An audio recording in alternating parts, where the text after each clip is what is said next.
السلام علیکم، late start. Tariq بن زیاد کا کشتیاں جلانا۔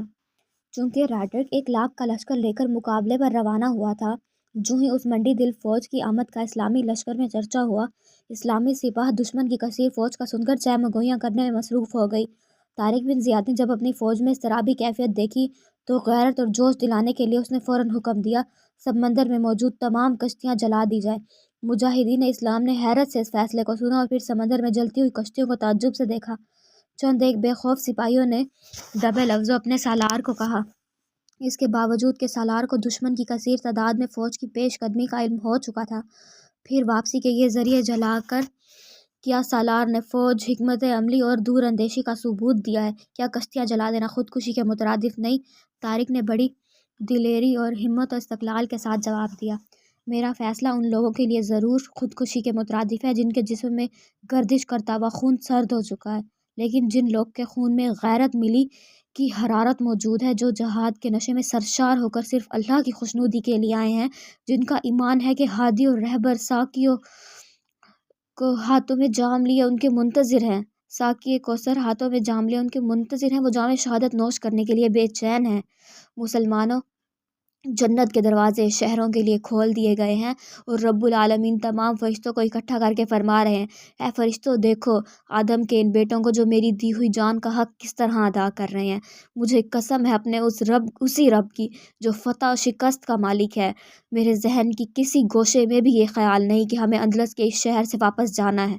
میں تو یہ عزم لے کر آیا ہوں کہ دشمن کی فوج اور ملک کو تخت و تاراج کرتا ہوا ان کے دارالخلافہ پر جا کر اسلامی پرچم لہرا دوں گا۔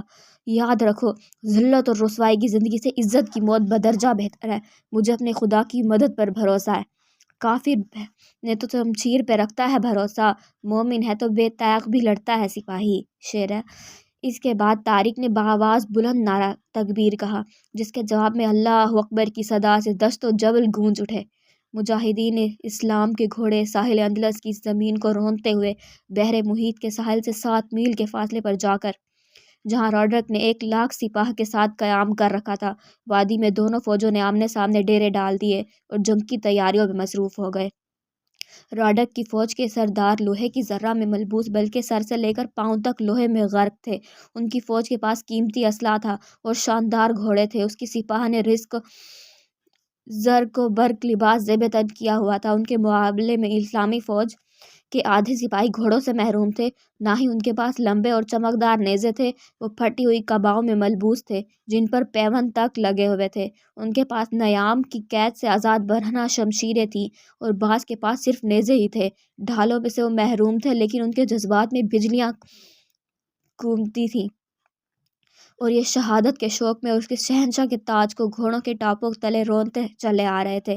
دوسری طرف راڈرک گو کہ مذہب، وطن اور قوم کی غیرت کا مسئلہ بنا کر 1 لاکھ انسان کو اکٹھا کر لایا تھا، لیکن نہ تو ان کے پاس ایمان کی قوت تھی اور نہ ہی جذبہ جہاد موجود تھا۔ عیش و عشرت میں پہلے ہوئے جاگیردار اور سرداران فوج لڑائی سے جان بچا رہے تھے۔ ان میں وہ گاج شہزادے بھی موجود تھے جو راڈرک کو اپنا دشمن اور اپنے تاج و تخت کا غاصب بھی سمجھتے تھے۔ گویا 12,000 شیروں کے مقابلے میں راڈرک 1 لاکھ بھیڑوں کو اکٹھا کر لایا تھا۔ کاؤنٹ جولین اسلامی لشکر کے ہم رکاب تھا اور اپنی وفاداری کا وعدہ نبھا رہا تھا۔ اس کے خاص آدمی جو اندلس کے باشندے تھے راڈرک کی فوج میں جا ملے تھے اور اسلامی سلطنت کے لیے جاسوسی کے فرائض ادا کرنے کے علاوہ وہ عیسائی فوج میں تفرقہ اندازی کی حکمت عملی اختیار کیے ہوئے تھے۔ کاؤنٹ جولین اپنی حکمت عملی سے گاج شہزادوں کو ساتھ ملانے پر کامیاب ہو گیا۔ اس نے شہزادوں کی کھوئی ہوئی سلطنت اور عظمت واپس دلانے کا وعدہ کر کے انہیں مسلمانوں کی اطاعت قبول کرنے پر آمادہ کر لیا تھا۔ چنانچہ ان شہزادوں نے اپنی موروثی جائیداد کی واپسی اور اپنی جاگیریں اگزار رکھنے کی شرط پر اسلامی لشکر کی مدد کرنے اور اطاعت قبول کرنے کی حامی بھر لی۔ یہ شاہی جاگیریں نہایت ہی زرخیز علاقوں میں 3,000 کی تعداد میں تھیں۔ طارق نے شہزادوں کی شرطیں منظور کر لیں۔ اس رازدارانہ معاہدے کے بعد قات شہزادوں نے فوج میں یہ خیالات پھیلانا شروع کر دیے کہ راڈرک سلطنت کا غاصب ہے، شاہی خاندان سے اس کا کوئی تعلق نہیں، اس کو کامیاب بنانے کے لیے تباہی اور بربادی کیوں مول لی جائے؟ اس سے کئی بہتر ہے مسلمانوں کی اس قوم کو جو صرف مال غنیمت کے لیے حملہ آور ہوئے ہیں اور اس ملک میں حکومت کرنے کا ارادہ نہیں رکھتے، ان کو مال و دولت دے کر ان کے ہاتھوں راڈرک جیسے ظالم، سفاک اور غاصب انسان سے ملک کو بچا لیا جائے، انسانی جانیں ضائع ہونے سے بچا لی جائیں۔ پھر جب مسلمان مال و دولت لے کر لوٹ جائیں گے تو شاہی تاج و تخت کے لیے کسی کو منتخب کر لیا جائے گا۔ راڈرک ان باغیانہ خیالات کے پھیلنے سے بے خبر تھا اور جنگی تیاروں میں مصروف تھا۔ چنانچہ اس کے جاسوس بھی اسلامی لشکر میں موجود تھے اور انہوں نے راڈرک کو آ کر اطلاع دی تھی کہ اسلامی لشکر سے مقابلہ آسان نہیں، ان کے ایمان اتنے مضبوط اور ارادے اتنے پختہ ہیں کہ یہ یا تو اپنی موت چاہتے ہیں یا وہ زمین جو آپ کے قدموں کے نیچے ہے، جو اس سرزمین پر آنے والوں نے واپسی کے تخیل کو مٹا دینے کے لیے اپنے جہازوں تک کو جلا ڈالا ہے، ان کے لیے ہماری زمین پر ایسی کوئی جگہ نہیں جہاں یہ پناہ لے سکے، اسی لیے یہ فولاد کی دیوار بن کر سامنے آئے ہیں۔ لیکن جاسوسوں نے اسلامی لشکر میں یہ خبر ضرور پھیلا دی تھی کہ راڈرک کے ساتھ فی الحال 1,00,000 فوج موجود ہے، لیکن ان کی کمک کے لیے 1,00,000 کے 2 اور لشکر تیار حکم کے منتظر کھڑے ہیں۔ فوج کی اس کثیر تعداد کی خبر سے مسلمان سپاہی بھی گھبرا رہے تھے۔ اسلامی فوج کا سپہ سالار طارق بھی اس سے بے خبر نہ تھا، لہٰذا اس نے رات کو عشاء کی نماز کے بعد لشکر کا دل بڑھانے کے لیے اور ان میں جذبہ جہاد و جوش و ولولہ عزم و استقامت کی روح پھونکنے کے لیے جو تقریر کی وہ تاریخوں میں سنہرے حروف سے لکھنے کے قابل ہے۔ اس نے اللہ تعالیٰ کی حمد و ثنا کے بعد فوج سے خطاب کرتے ہوئے کہا: مسلمانوں، یہ خوب سمجھ لو تمہارے آگے دشمن کا یہ لشکر جرار ہے اور یہ تمہارے پیچھے ٹھاٹے مارتا ہوا سمندر، پیچھے ہٹنے کے لیے کوئی جگہ موجود نہیں ہے۔ خدا کی قسم، اب سوائے پامردی اور استقلال کے تمہارے لیے کوئی چارہ نہیں۔ تمہارے دشمن اپنی فوج اور سامان جنگ کے ساتھ تمہارے سامنے آ چکے ہیں۔ ان کے پاس سامان رزق کا وافر ذخیرہ اور عمدہ قسم کی ہتھیار بھی موجود ہیں، جبکہ تمہارے پاس سوائے تلواروں کے کچھ بھی نہیں، کوئی رسید نہیں، سوائے اس کے کہ تم یہ عمدہ قسم کے ہتھیار اور سامان رزدان سے چھین لو۔ یہ وافر سامان رزد اور یہ اعلیٰ ہتھیار تمہارے لیے ہی ہیں۔ اس جزیرے پر جو کچھ بھی ہے تمہارا ہے۔ خدا کے اس دین کو حاصل کرنے کے لیے دشمن کو نیست و نابود کر دو، رون ڈالو ان کے غرور اور تکبر سے اٹھے ہوئے سروں کو اپنے گھوڑوں کی ٹاپوں تلے۔ یہ ہیرے جواہرات سے سجے ہوئے اطلس اور کم خواب کے لباس ان سے چھین لو، یہ تمہاری لونڈیاں ہیں، میں بھی تم میں سے ایک ہوں، تم مجھے صف اول میں پاؤ تو میری پیروی کرنا۔ خدا کی قسم، صبح دشمن کی فوج کے پہلے حملے کو میں اپنے سینے پر روکوں گا اور اپنی تلوار لے کر صفوں کو کاشتا ہوا فوج کے قلب تک پہنچ کر راڈرک کا سر اڑا دوں گا۔ یاد رکھو، تم اس جزیرے پر اللہ کے نام اور اس کے دین کا سر بلند کرنے آئے ہو۔ اللہ ہی تمہاری مدد کرے گا اور تمہیں دشمن پر فوج پر غالب کرے گا، وہی بہتر انعام اور جزا دینے والا ہے۔ طارق کی اس تقریر نے مجاہدین کے جسموں میں آگ بھر دی اور وہ بڑی بے صبری سے صبح کا انتظار کرنے لگے۔ پھر جب طلوع آفتاب ہوا اور مسلمان فجر کی نماز سے فارغ ہوئے تو جنگ کا طبل بج اٹھا۔ 12,000 افراد کی پیٹھی پھر فوج 1,00,000 کی کثیر تعداد پر شاہینوں کی طرف جھپٹ پڑے۔ یہ رمضان المبارک کی 28 تاریخ تھی اور 12 کی یادگار تاریخی صبح تھی۔ معرکہ حق و باطل شروع ہوا۔ اتنی خون ریز جنگ ہوئی کہ ہر طرف خون کی ندیاں بہہ نکلیں اور ان میں سے کیے ہوئے پر غرور سر، قوی بازو اور مضبوط ٹانگیں، تن و من جسم تنکوں کی طرح تیرنے لگے۔ اسلامی تلواریں ذرہ پوش دشمن کی ذرہ کالتی ہوئی جسم تک جا پہنچتی تھیں۔ مجاہدین کے نیزے آہن پوش دشمن کے فولادی لباس کو پھاڑتے پسلیوں تک سے گزر گئے۔ بے نیام تلواریں اس طرح قضاء الہی بن کر چمک رہی تھیں کہ آسمانی بجلی کا دھوکہ ہوتا تھا۔ پیدل کے 2 اور سواروں کے 4 ٹکڑے ہو کر زمین پر تڑپتے دکھائی دیتے تھے۔ نعرہ تکبیر، اللہ اکبر کی گونج سے دن کانپ رہا تھا اور دشمنوں کے پتے پانی ہو رہے تھے۔ اسلامی شیروں کی کچھ اتنی دہشت عیسائیوں پر طاری تھی کہ وہ جم کر لڑنے کی بجائے جان بچا کر بھاگنے کا رستہ تلاش کر رہے تھے۔ اس کے علاوہ گھات شہزادوں کی فوج اور دیگر سردار جو اندرون خانہ راڈرک کے دشمن تھے صرف دفاعی جنگ لڑ رہے تھے، جبکہ مسلمانوں نے سر دھڑ کی بازی لگا دی تھی۔ شہنشاہ راڈرک کی فوج کا مہنہ اور محاصرہ پر ہوا تو شہزادے کماندار تھے جو صرف دکھاوے کی جنگ لڑ رہے تھے۔ شہنشاہ راڈرک خود فوج کی کمان سنبھالے ہوا تھا اور بڑی ہوشیاری سے جنگ لڑ رہا تھا۔ اس نے فوج کے تیور دیکھ کر معلوم کر لیا تھا کہ ضرور کوئی سازش ہوئی ہے، مگر اس کے پاس کثیر فوج اور سامان رزق کا وافر ذخیرہ موجود تھا۔ یہ ان کا اپنا وطن تھا، اپنی زمین تھی اور لڑائی میں ہر قسم کی سہولت پیدا کرنے والے ذرائع موجود تھے اور ہر شاہراہ ان کی دیکھی بھالی تھی۔ دوسری طرف صرف 12,000 پردیسی تھے جن کے پاس نہ اعلیٰ ہتھیار اور نہ ہی بہترین گھوڑے تھے۔